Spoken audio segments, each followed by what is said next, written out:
fights any minute. Do you think you can stop them? The best we can do is buy you some time.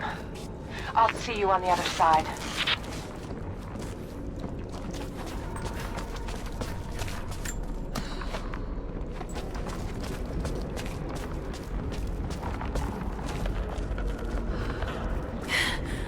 The Chamber of Souls. The Divine Source has to be there.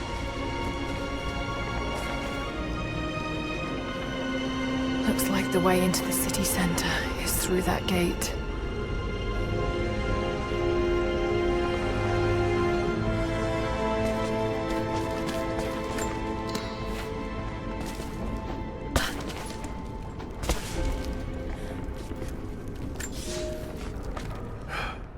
I have failed. There will be no pardon for my sins.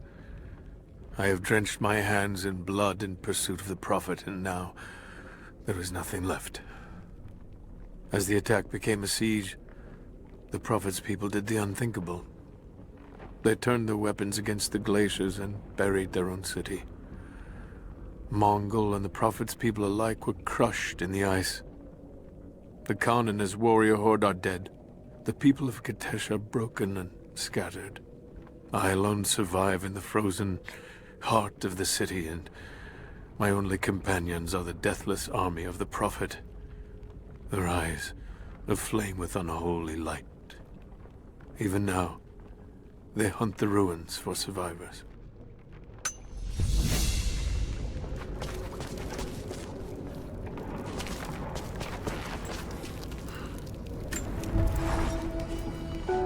I don't know what I expected an immortal being to be like, but Jacob seems so human. The things he must have seen over the years, all that experience and knowledge, it's difficult to fathom. And yet, he lied to his own people for generations, all for the sake of this secret. What wonders will be unlocked with the Divine Source? Will humans finally understand the true nature of the soul? Or will it unlock some extraordinary new scientific discovery? One thing is certain. It's too important to allow Trinity to control.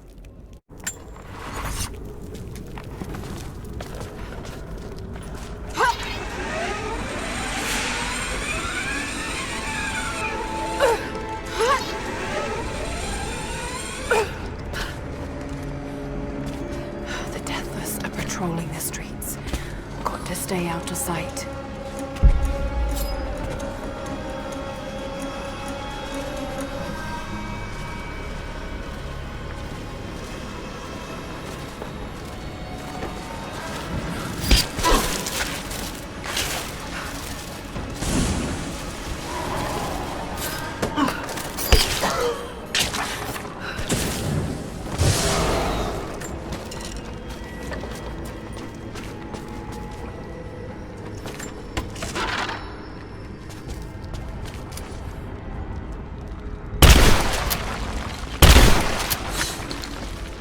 Incredible.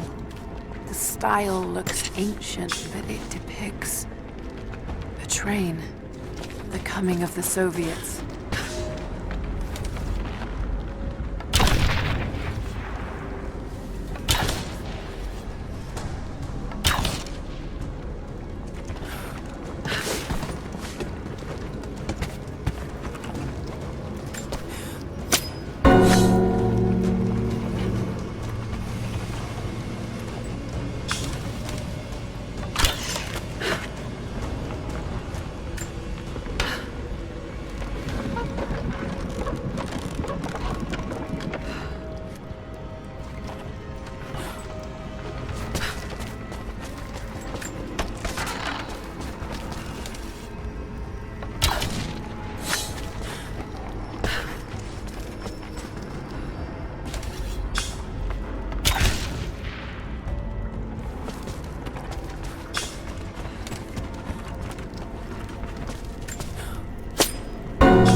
be sure. Mongolian grammar is tricky, but it reads like directions.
Valentinus, the timekeeper.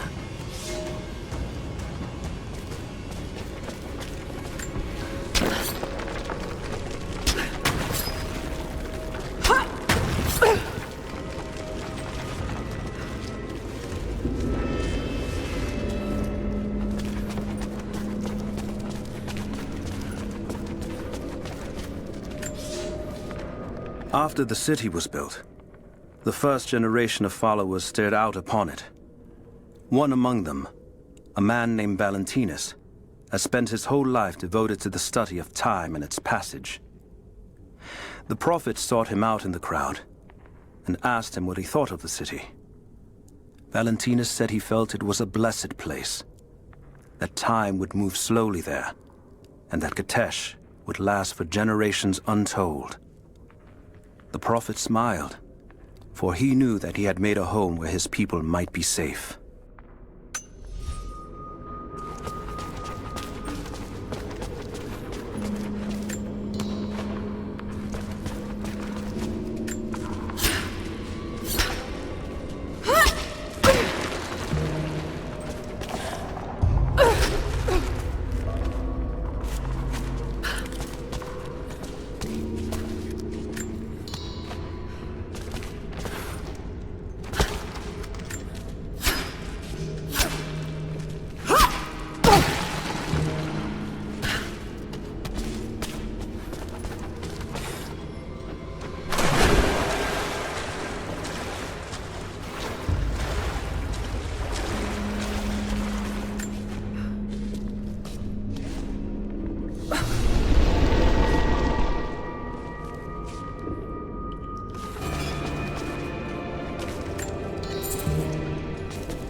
At last, I killed one of the deathless soldiers.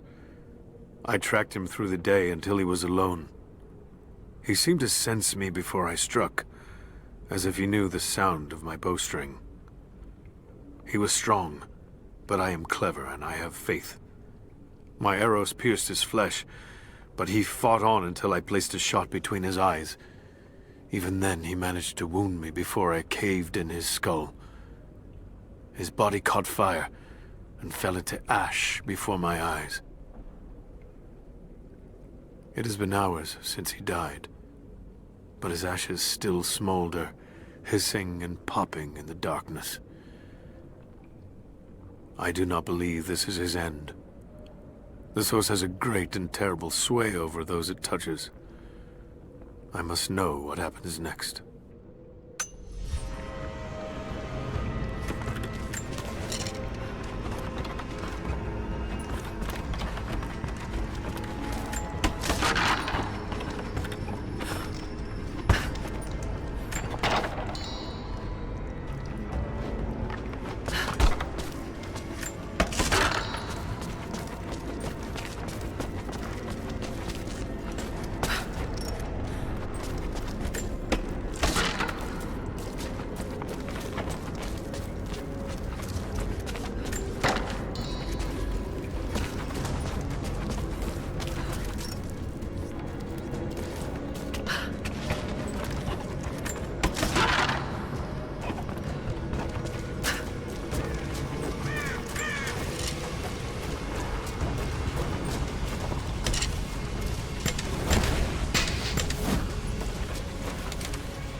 blue glass vase, still in excellent condition.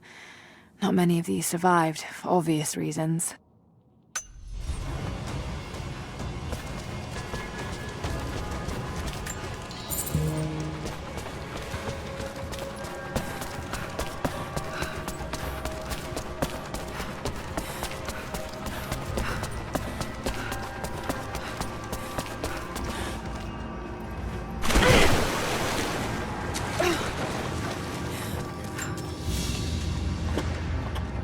iron pendant. Soldiers in the Empire would sometimes tie them to their belts.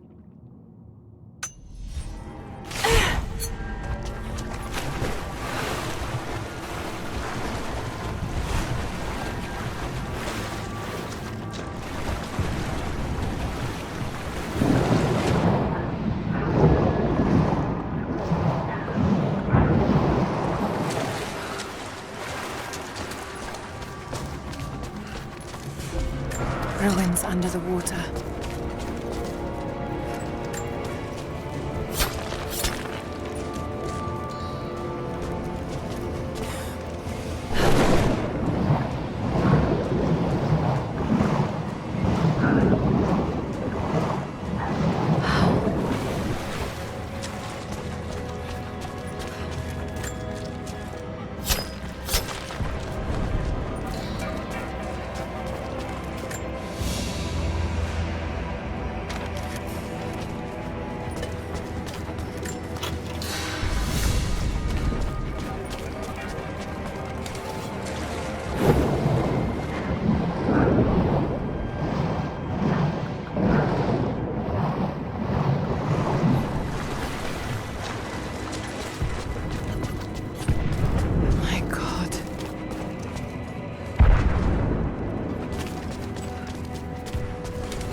Alright, that should be high enough.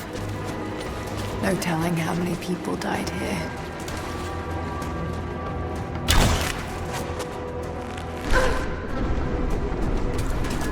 They believe this cavern was a gate to hell.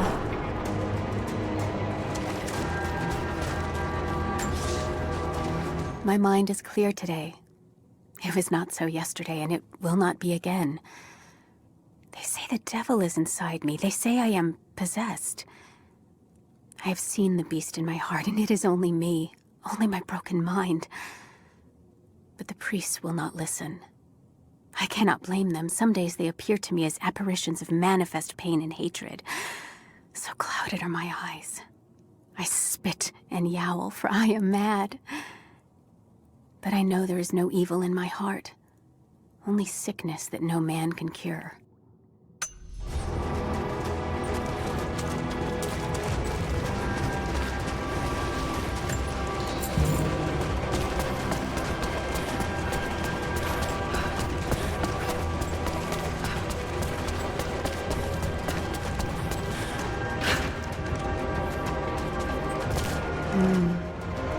Demonic possession. They were performing exorcisms. Deep below the holy ground of our city, we have found the source of the corruption. One of hell's winding tunnels snakes up and vomits forth a miasma of evil. There is no pattern to the demon's depredations, but his mark is plain. Men driven to wicked words and acts, as God's grace is driven from them. We take them here to the mouth of hell itself to drive out the demons. We do not always succeed. Often the poor wretches are too far gone and they die when we drive the beasts out of them. It is heartbreaking to lose good people, but we must stand against the devil in all his forms.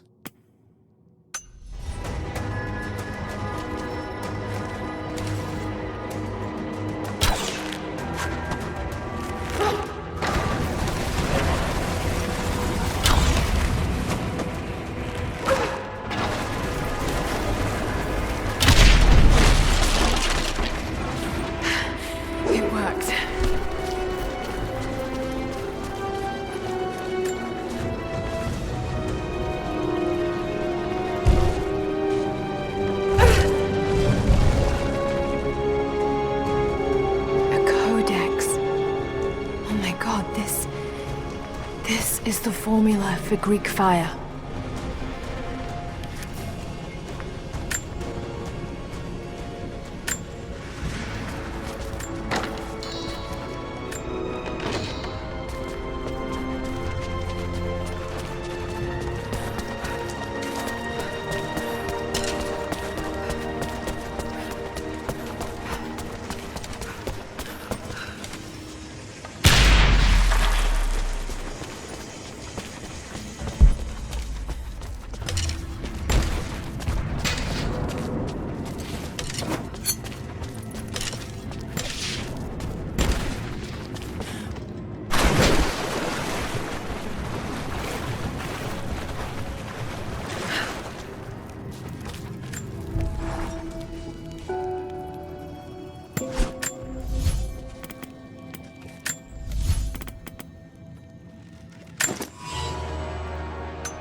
These are spurs from Mongol horsemen. They're far more decorative and lavish than I'd expect. But they're still well used. Whoever owned them was wealthy, but they rode with the army. They're stables. Nothing but bones, picked clean.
They tended to the sick here.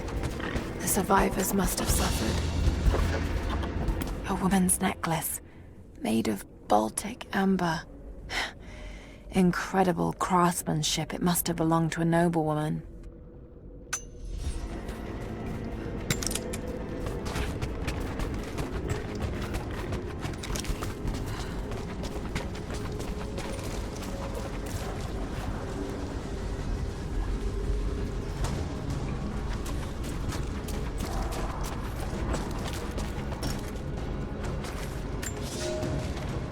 I have made myself a refuge in this frozen hell, in the base of a crumbling tower. I have laid away food and weapons enough to defend myself. But I am the last survivor. By day I watch the deathless army, learn the paths they take. They follow the same patterns day in and day out, like men trapped in a dream.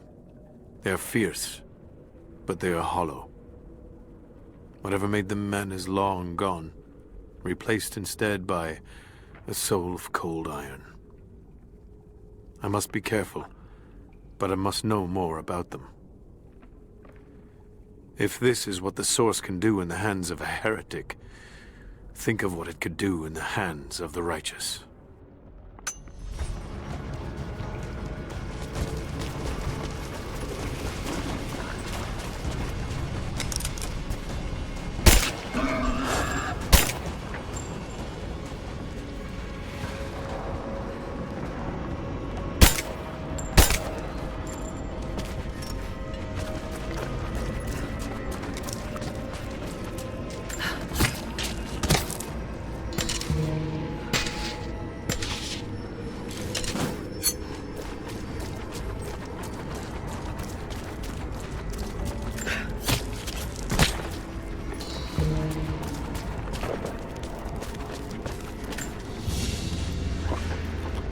A vase made of silver. It's seen a lot of use and travel, but it has a rough portrait of the Prophet. They must have begun trading with the outside.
God is testing me.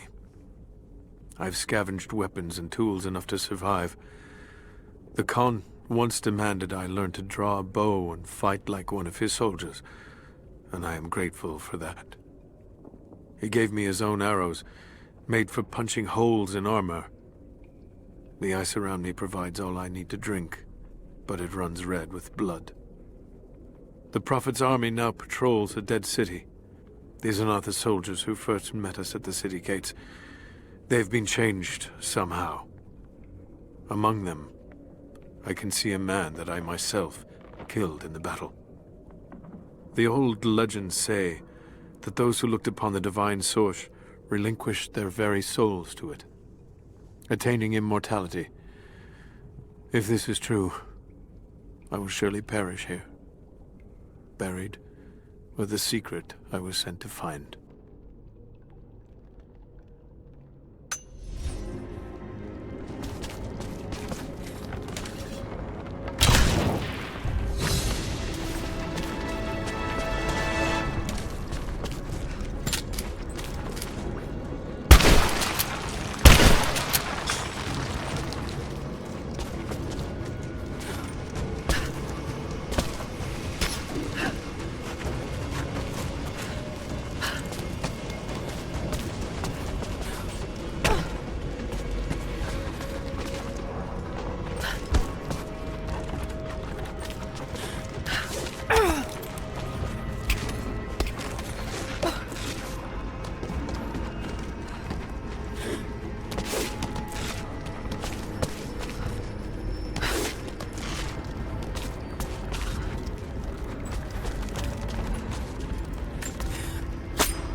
I must have fallen asleep. It is hard to tell time beneath the ice.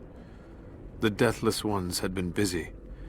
Where a pile of ashes smoldered the night before, a corpse now lay, skin as milky white as a dead fish. As I watched, the dead man breathed, a clicking death rattle in reverse as he sucked air in for the first time in a day. Then he looked at me, and I recognized him at last. I killed this man once before during the battle, and he has not forgotten. So I killed him again, crushed his new skull before he could stand, but his ashes smolder anew. I will not be here when he awakes. The cold look in his eyes was like a promise. Like the phoenix, he will rise again and again, each time more determined to end my life. If I stay, sooner or later he will succeed.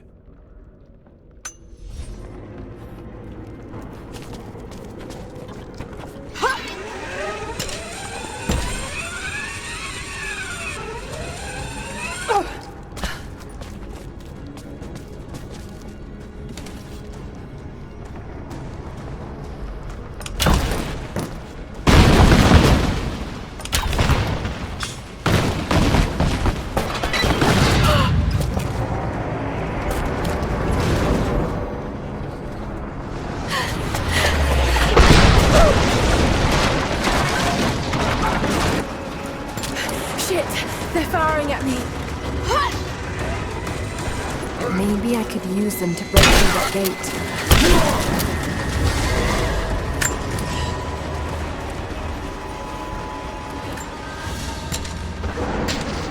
There's a piece of flint in the pouch. It's a striker to start a fire. Each Mongol soldier had to be self-sufficient.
around that gate.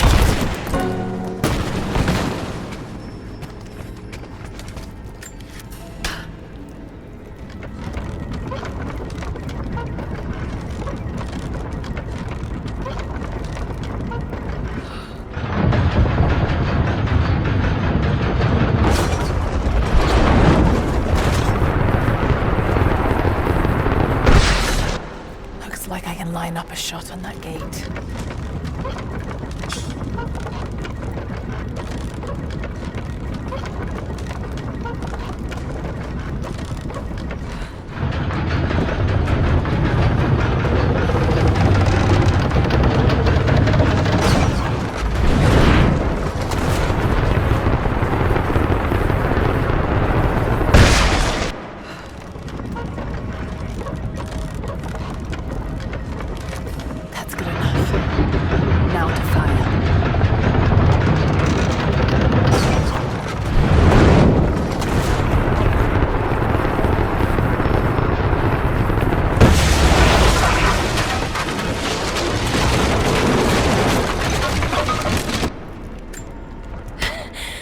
That did it.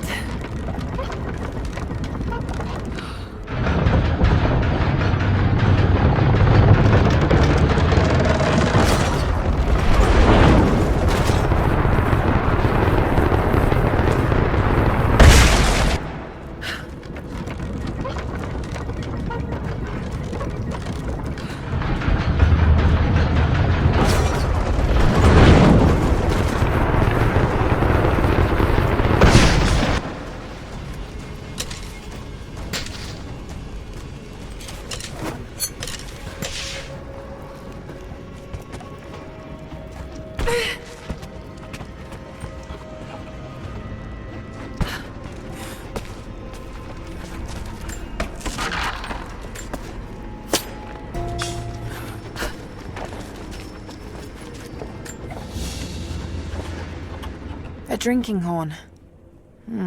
Not very common in Byzantine culture. This looks like it came from the west, near Kiev.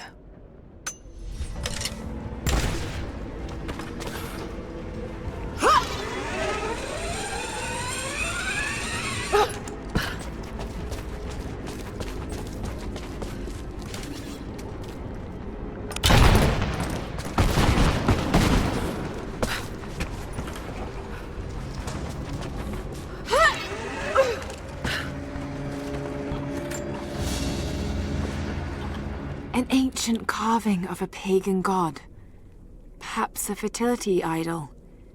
It's thousands of years old.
Before I even held you, I almost lost you, Lara.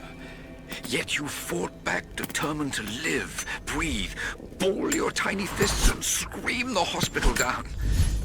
It was the best noise I ever heard. When I went home that snowy night, I cooked myself a steak. Then I drank half a bottle of whiskey, tried to make snowshoes out of tennis rackets, and fell asleep with the cat. I was so damn happy. I think I must have heard that story about a dozen times, and I could hear it a dozen more. I wish that could have lasted.